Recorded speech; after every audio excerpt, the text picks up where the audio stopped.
থাকা সম্ভব না। সুতরাং ঢাকা শহরে থাকা সম্ভব এরকম মানে একটা ব্যবস্থা করে দিতে পারলে আমার শান্তি লাগবে। আপনারা সেটা চিন্তা করেন কিভাবে করা যায়।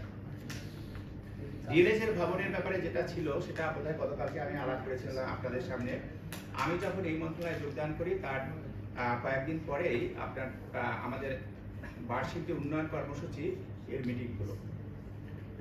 তখন সবাই আমার পরিচিতও না। এটা যখন উপস্থাপন করা হলো তখন আমি তাদের সাথে আলাপ করলাম। তারা বললেন যে একেবারে গতানুগতিকভাবে একটা বিল্ডিং করা হচ্ছে।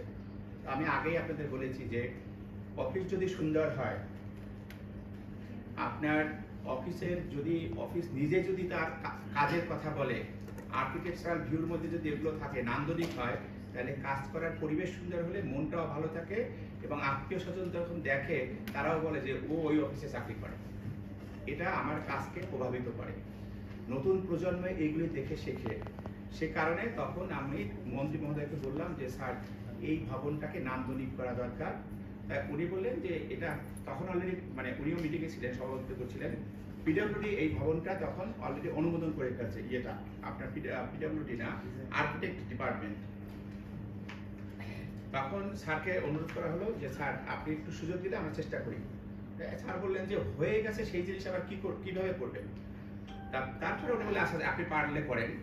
উনি সুযোগ দিলেন। পরদিন আমরা additional chief engineer, additional chief architect সহ অন্যান্যদের ডেকে নিয়ে আসলাম এবং যে আর্কিটেক্ট উনি আপনার নির্বাহী স্থপতি যিনি এটা করেছেন ওই ভদ্রমহিলাকে ডাকলাম। আপনাকে ঢাকার মিটিংয়ে এই ডিএলএস এর উপর যখন উপস্থাপনা হয়েছিল তখন তো ছিলেন এখানে, আপনি ছিলেন, ওই ভদ্রমহিলাকে তো দেখেছেন।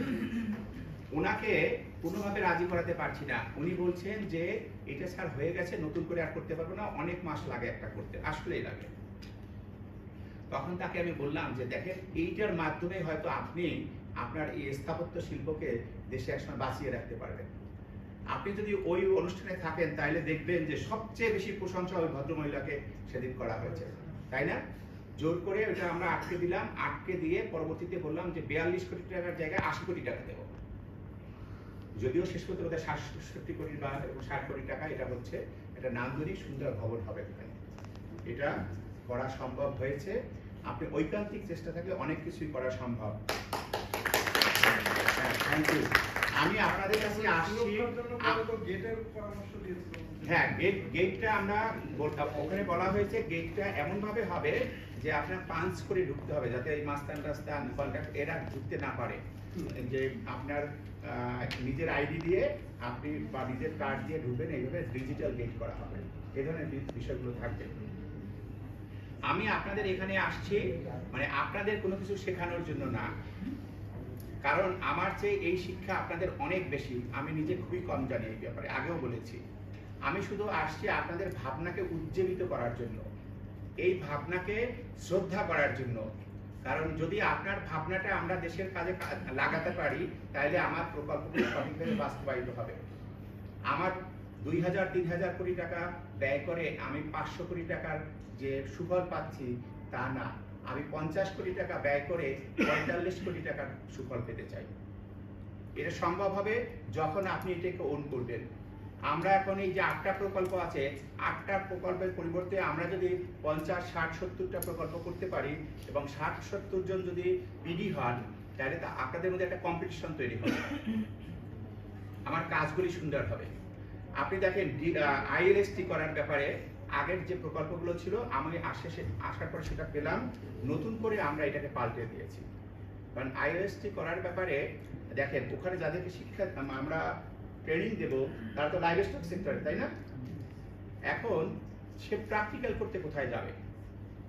নতুন যে প্রকল্পগুলো গেল আমি এটার মধ্যে আলাপ আলোচনা করে আমরা মিটিংয়ে যাচাই সভায় বললাম যে এখন থেকে যত আইএলএসটি করা হবে তার জন্য যথেষ্ট পরিমাণ জমি নিতে হবে। একটা অংশ থাকবে একাডেমিক ভবন, প্রশাসনিক ভবন, হোস্টেল, এর পাশেই অ্যানিমেল শেড থাকবে, একটা বড় এলাকা থাকবে। এখানে গরু, ছাগল, হাঁস, মুরগি সবকিছু চাষাবাদ করা হবে এবং এর উপরে তারা লেখাপড়া করবে। ওখানে যা উৎপন্ন হবে এটা একটা সাবসিডাইজ রেটে এটা এই পাশে যারা থাকবেন মানে ছাত্রছাত্রী, শিক্ষক, অন্যান্য তাদের মধ্যে এটা দেওয়া হবে।